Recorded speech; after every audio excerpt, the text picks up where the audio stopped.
Good morning, students. Welcome to the biology class. That is class 12, and we are dealing with the chapter 9, that is strategies for the enhancement in food production. And we have finished part up to part 3. Now today we are going to discuss in the part 4, that is the plant breeding technologies that we are using for disease resistant and for insect pests. Okay, so in the last classes we have seen what are the different steps through which we have to pass through to do the plant breeding methods: collection of variability, the selection, then cross hybridization, then testing and commercialization of the product. So these were the steps, and the same steps we have to follow when we have to follow the steps to raise a plant which is having disease resistance. Okay, so that steps that we have learned in the last classes, you have to remember that step, you have to learn that step, then only we can proceed further, because the same steps we are going to use to develop a plant that can be resistant for the any of the diseases, any of the insect pests, or to improve the quality of the food. Okay, so first of all you have to remember that points that we have discussed in the last class regarding the steps or the steps that we can do the plant breeding. Okay, so I hope everyone has gone through the previous syllabus, and if you have any doubts you can ask me. I'm hoping that all are staying safe at home only.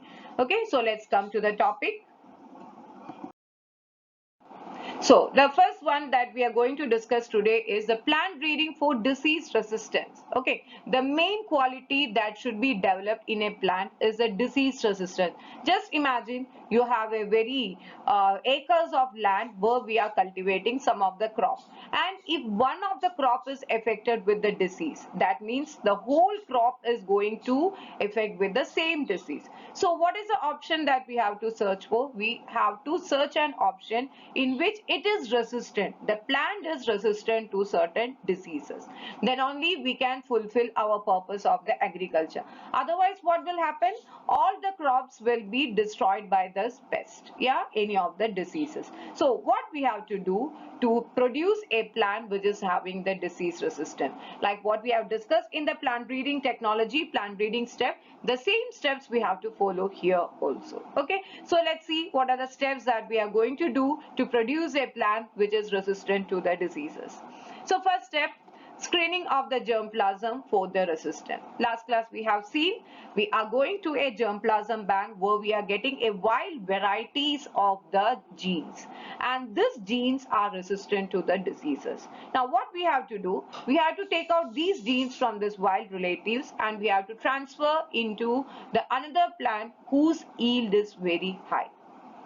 I think you are getting the point. What is the point? What we are doing, the wild varieties we are selecting, and wild varieties is having the quality of disease resistance, but they might don't have the quality of a better yield, and we have a plant with a better yield. So what we have to do, we are transferring the genes from the wild variety of the plant to the other variety of the plant which is good in their yield. So that is the purpose of the screening germplasm. And here what quality we are searching for? We are searching for the disease resistant qualities. Now I think it's clear, you got the point. So germplasm is the sum total of all the alleles. Alleles means genes, of the genes present in a crop and its related species. So we are searching for the wild varieties, especially where they are resistant to many of the diseases. Now second point, of course we got the superior quality of male and female, and now hybridization of the selector plant. So we have to do the hybridization so that we will get a superior progeny. So hybridization we are doing, we are taking the two different plants and we are getting a genetic variation. Genetic variation means the plant, the new progeny that have been evolved, they are containing the qualities of both the parents. That's why we are calling it as a hybrid plant, and it contains all the genetic variations. Okay, so all the traits that is present in that male plant as well as in the female plant will be combined together and it will come into the progeny. So for that purpose we are doing the process of hybridization, cross hybridization. Okay, so the whatever characters we are expecting, that will come into the progeny. So understand the second point. So first point, screening germplasm, and the second point, the hybridization of the selector plant. We are crossing of the selector plant so that the progeny that we are getting will contain all the desired qualities of both the parents. Now the third one, we got the progeny. Now what we have to do, we have to evaluate. We have to evaluate the quality of that hybrids. So the selection of parents is picking up by the seeds of only those plants for multiplication which have the desired traits. For example, one example has been given here. The grain length in rice is variable. What we want? Longer grains, intermediate grains and the shorter grains. Okay, so longer grains in basmati rice and all, we have seen that the grains are longer in size, that intermediate and even shorter. Okay, shorter grains are also available, shorter rice are also available. So for these things we have doing the quality testing. Okay, now the last one, the testing. So after the progeny has been tested that whether they contain all these qualities, then finally we are testing it in the field. That is the farmer's place. Okay, because whatever work we are doing, it was in the lab in the initial stages, but the final testing we have to do in a field. Then only we will come to know what are the environmental factors there that can affect the yield of the crop. Okay, so the testing and release of the new varieties. The newly selected lines are evaluated for their yield and other economic characters like agronomic characters like quality, the disease resistant, etc. So this will be done by growing that plants in the research field and recording their performance under the ideal fertilizer. Okay, so whatever seeds we have developed in the lab, that we are going to take it into the field where we are sowing that seed and we are applying the normal type of fertilizers and even the irrigation. Irrigation means we are applying water, we are supplying them with enough amount of water and we are waiting for the result. And if it is coming to all the qualities, yeah, if the expected qualities are coming in that progenies, then we can commercialize that product in the name of whatever we expected. Okay, I think so. These are the steps already we discussed when we taught you about the plant breeding. The same steps we are following here again to deal with the plant breeding for the disease resistance. So what is the gene that we are looking forward here? That is the gene for the disease resistance. Okay. So this is a germplasm collection. So here from here you will get all varieties of the genes and you can see what are the genes that is resistant to the diseases. So this is a picture of a germplasm collection. So you can see the plates are here. They are growing in a very small amount, so that we can come to know what are the genes present there and what is the quality. You can see different colors, the same species. Actually this is the same species, but you can see the difference in the plant. The quality and the species might be different. Okay, so whatever we done, we can select from these ones. So that is called as the germplasm collection. And some of the crops I have given here, you have to learn it by heart and you have to learn this chart as such as it is, because for the exam it used to come like they will write your wheat and they will ask you to fill in the blanks like which variety of the wheat, Himgiri, and what it is resistant to. After doing the plant breeding, they are resistant to leaf and stripe rust and hill bud. Okay, so like that you have to learn. So let's see one by one we will discuss. So what is the name of the crop? First crop, wheat, and which variety of the wheat, that is Himgiri, and what it is resistant to. It is resistant to leaf and stripe rust and the hill bud. Okay, now the second one that we are discussing here is brassica. Brassica is a mustard. Okay, and which variety of brassica? That is Fusa swarning or Karen rye. And what is it resistant to? It is resistant to the white rust disease. So this new variety, they have been evolved, they are resistant to this disease and they can be used for the cultivation purposes. Now the next one is cauliflower, everyone knows, and there are two varieties of the cauliflower we have developed. One is Fusa Shubra and other one is Fuchsia Snowball K1. And what it is resistant to? Fuchsia Shubra is resistant to black rot and blight curl, and Fuchsia Snowball is resistant to blight black rot. Okay, you have to learn this. Might be a little bit difficult in recognizing these names, but you have to learn these names. Now the next one is cowpea. Okay, and the variety is Pusa comal, and it is resistant to the bacterial blight. And the last one, that is the chili. And what is the variety that we are discussing here? Pusa Sadabahar. Okay, Pusa Sadabahar, and it is resistant to chili mosaic virus, tobacco mosaic virus, and the leaf curl diseases. Okay, so you have to learn this chart as such as it is, and because it will come like fill in the blanks, and you have to fill what are the blanks that is given there. So you have to learn the only this one. Okay, which are the crop, what variety of that crop, and what it is resistant to. So these three things you have to learn for your examination point of view. Okay. Now, there is a new concept coming here when you talk about this plant breeding method. We know that plant breeding method, it takes more time. So, one of the thing that we can try with it is the mutation breeding. Now, what is mutation? You know that the sudden change in the genes, and if a gene has been changed suddenly, that process, that phenomena is called as a mutation, and we are applying the process of mutation in the breeding of the plant, so it is called as the mutation breeding. Now tell me, why you are doing mutation breeding in plants? Because we told that we want the gene. Okay, we want a particular gene that is resistant to that disease. We are talking about diseases now. So we want a particular gene that is resistant to that disease. So to get that gene, we are doing the mutation breeding. We are changing the base sequences. We are changing the base sequences of the DNA. And if a single base has been changed, okay, a single base has been changed, it will create a new character. Understand? And you will learn more in detail about the bases and all. Might be you know adenine, guanine, thymine, and cytosine. These are the bases that is present in the DNA. Okay. Now, if any one of this, for us it's just a letter, but it's not a letter. It determines your genetic character. So, if any of these bases has been changed, the entire character will be changed. So that process we are taking it, and you are doing the application. So what you have to change here? You have to change a normal gene, and you have to change that normal gene into a gene where it is resistant to a disease, and that is coming under the mutation breeding. Okay, and this mutation, whatever is causing the mutation, you will call it as the mutagens. Okay, whatever is causing the mutation, you will call it as the mutagens. And this mutagens can be of the chemical mutagens, or it can be of the radiations, or it can be of some of the chemicals. I hope it's clear for you.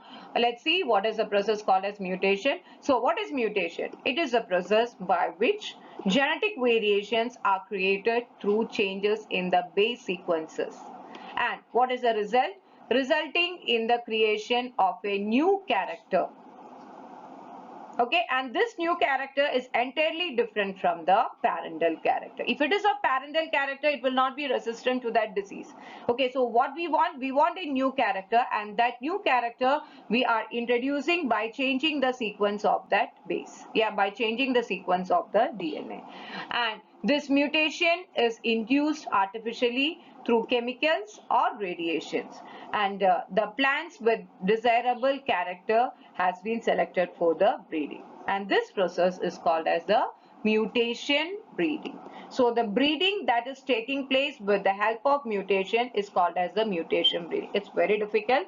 It's very time-taking process. We can't say time-taking, but it's very complicated, because especially the gene, the specific gene has to be changed. If any other gene has been changed, then the desirable results will not get. So the specific gene, the point gene, has to be changed. We can call it as point mutation, because the specific point has to be changed by the change of a base.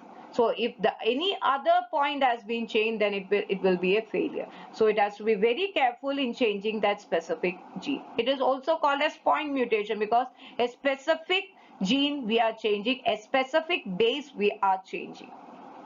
And once it has been successful, then this character can be transmitted to the many generation. So that is also an advantage, and it's not disadvantage we can say, but it's that we have to be very specific in our work. Then only we will get the mutation breeding. Okay. So some examples have been given here. That is, it's an example of mung bean.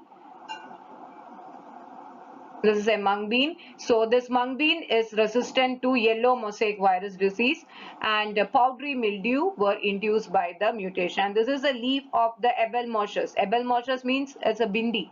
Normally we call it as a bhindi. So they have been infected with the yellow mosaic virus, and their genes have been, the disease causing genes has been changed, and we created a new variety of Abelmoschus, and the name of the new variety is Abelmoschus esculentus. It is also called as Parbani Kranti. You have to learn these names. So what is this? So Abelmoschus esculentus, that is the normal variety. They are having a disease called the yellow mosaic virus. Okay, and they are resistant to this disease called the yellow mosaic virus, and this resistant gene was transferred from a wild species and resulted in a new variety, and the name of the new variety is Abelmoschus esculentus. Clear? Okay, next topic is the plant breeding for developing resistant to insect pest. Okay, I have given you the pictures here. If any of this insect pest attacks the, okay, if any of this insect pest attacks the plant, what can happen to the plant? The quality and the yield of the plant will be reduced. So we have to stop these insect pests. When we discuss about the biocontrol method, we have seen that we are using aphids, mosquito, then baculovirus, then Bt cotton plant for this kind of resistance to the insect. So the same thing we can apply here when we are dealing with biotechnology. But here again we are following the same steps, how we can develop a plant which is having a resistant to the insect. The same thing, the disease resistant or insect resistant. Okay. So the same process we have to go through. That is first one, selection of the genome with disease resistant trait, yeah, insect resistant trait. Then second one, mating of the selected parents. Then third one, the selection of the superior hybrids. Then testing of the hybrid and the release of the new variety. So what you are inferring from all these things, that you have to learn the steps of the plant breeding techniques, then only we can go further, because the same steps we are repeating here. Okay, so we can identify first one, the selection of the genome from a wild variety, and mating of these selected plants, and the progeny that we are getting, that is selection for their superior hybrids by using the hybridization process, then testing of the hybrid for the superior variety, and finally we are releasing the new variety, or you can use the word commercialization. So we are doing the commercialization process after releasing the new variety. Okay, so same steps, exactly the same steps we are following, but the only thing is that we have to change the word disease resistant, insect resistant, yeah, pest resistant. Okay. So again, some examples have been given here. So first one, the crop, the name of the crop is given, which variety of the crop, and what is the insect pest that they are resistant to. So first one, brassica, and the variety is Pusa gaurav, and the insect pest is the aphids. Then flat bean, the name of the crop is flat bean, and which is a variety? There are two varieties. One is Pusa sem2 and other one is Pusa sem3. And which are the insects they are resistant to? They are resistant to jessids, aphids and the fruit borer. Okay, jessids, aphids and the fruit borer. And the third one, that is okra, that is a bhindi. And their varieties are Pusa savani, Pusa A4, and they are resistant to the pest of the shoot and the fruit borer. Okay, so this is the name of the, these are the names of the crops and which variety of that crop and what are they resistant to. So these are the three things that you have to study here.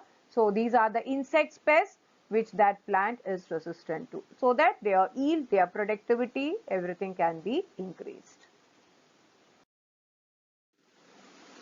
Now, the last topic in this part is plant breeding for improved food quality. Of course, the plant is resistant to the disease, the plant is resistant to the pest. Now, what is the third thing that we have to look into?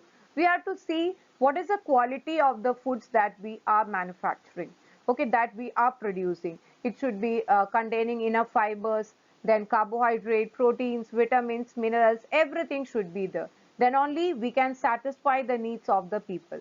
Otherwise, it will not be a balanced diet. Okay, and we know many countries are having like malnutrition. Yeah, they are not able to get the proper nutrition. So if some of the vegetables, some of the fruits we are making with enough amount of any of these vitamins, yeah, minerals, or any of the protein contents. Okay, so if you are feeding these people with the vitamin rich, with the protein rich, yeah, with the carbohydrate rich, not in this much of quantity, but even little of the quantity is enough for them to stop from malnutrition. Okay, so that is the thing that we are going to discuss. So what are the different things that we have to see when we are looking for the improvement in the food quality? Okay, first one, the diets lacking essential micronutrients. We know micronutrients and macronutrients in class 11 you have learned, like iron, vitamin, iodine, zinc. All these things should be there in your diet. If it is diet is lacking this kind of minerals or vitamins, then our body is having a risk for diseases, then reduced lifespan, and even it reduces your mental abilities. So all these minerals should be included in your diet. Okay, and many of the people, I told you, they are having hidden hunger.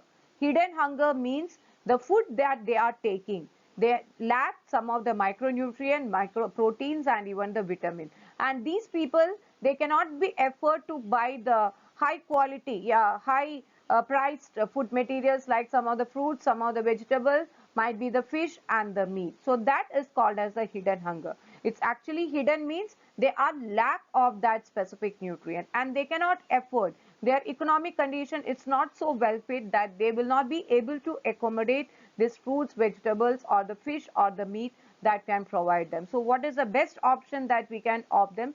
We can make the food materials in which all these qualities can be increased so that it can be available to all the common men also. It's not that the rich people can eat and the average people, yeah, the average income people, they will not be able to eat. It should not be like that. So whatever we are producing, it should contain all the, our aim, yeah, our benefit is to have the all these kind of vitamins, proteins, minerals. Especially all these things should be included in their diet. Okay. Now let's see a video. That video will give you an overall picture of what is a plant breeding for disease resistant, plant breeding for the pest resistant, and how we can improve the food quality and even the mutation breeding. Clear? It is very important to incorporate the trait for disease resistance in breeding programs.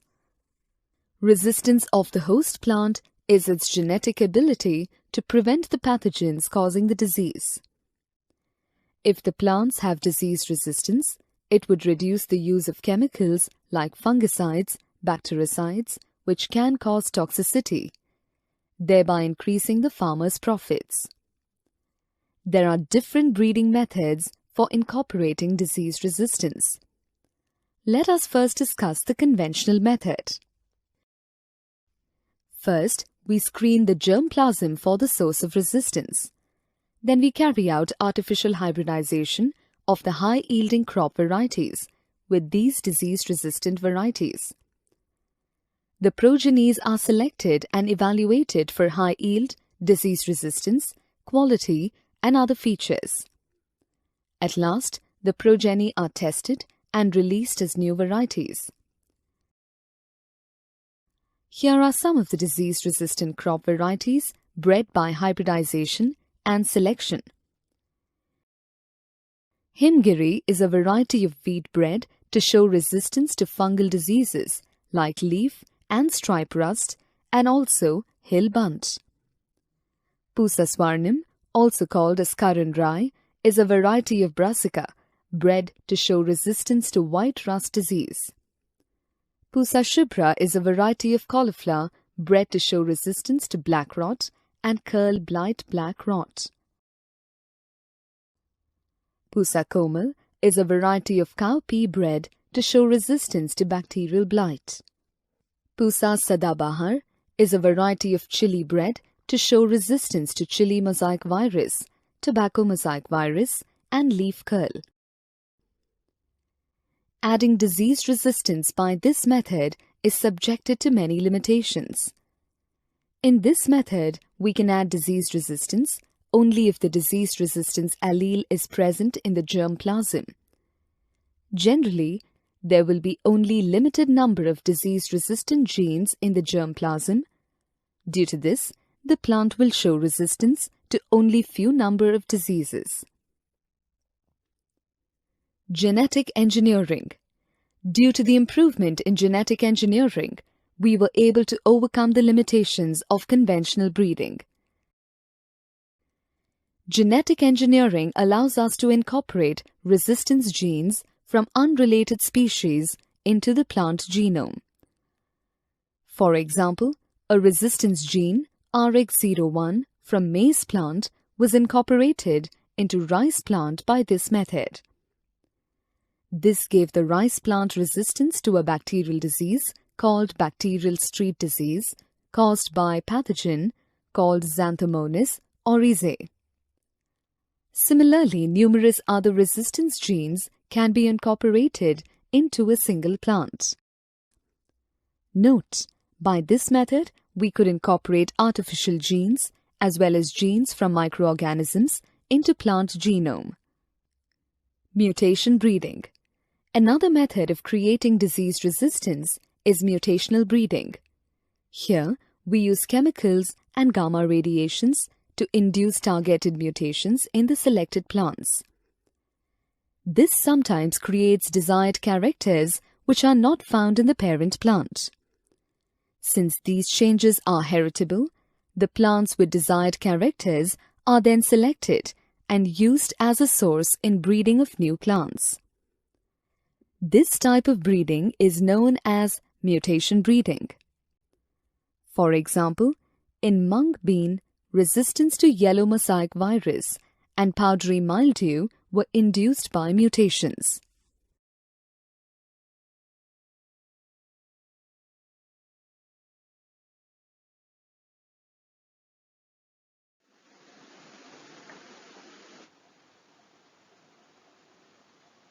I think it's clear for you. The video is clear. So we have seen all these things for producing a plant which is resistant to disease, producing a plant which is resistant to some of the insects plus, and for improving the food quality. And we have seen what is mutation breeding. Okay. So that's all for this topic. So you have to go through this topic, and the base of all these topic is that you have to learn the techniques of the plant breeding. The same techniques we are using here with the selection. First one, the collection of the germplasm, then selection, then cross hybridization, then again selection, and finally the testing and the commercialization. So all these things will you have to learn, and then the same thing that we are repeating in the prediction of disease resistant, prediction of insect pest resistant, and in the prediction of the high quality of the food material. Okay, so please go through these topics. If any doubts, you can ask me later. Okay, thank you everyone, and be safe and stay at home.